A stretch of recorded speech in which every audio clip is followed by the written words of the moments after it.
नमस्कार, आपण पाहता हिरकणी न्यूज. हिरकणी न्यूज प्रत्येक क्षण ताज्या घडामोडी आणि महत्त्वाच्या प्रत्येक बातमीसाठी नेहमी तत्पर. मिरज तालुक्यात विकृती निष्पाप बालकाला गोड बोलून घरात नेले आणि दाखवला अश्लील व्हिडिओ. 8 वर्षीय बालकाला गोड बोलून आपल्या घरी घेऊन येऊन मोबाईलवर अश्लील व्हिडिओ चित्रण त्याला बघण्यास भाग पाडून त्याच्याशी चाळे करण्याचा प्रयत्न केल्याचा प्रकार उघडकीस आला आहे.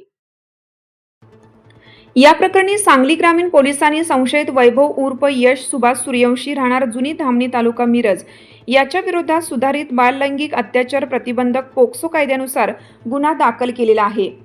पोलिसांकडून मिळालेल्या माहितीनुसार पीडित बालकाच्या पालकांनी सांगली ग्रामीण पोलिसात धाव घेऊन आपल्या मुलाच्या बाबतीत घडलेला प्रकार पोलिसांना सांगितला.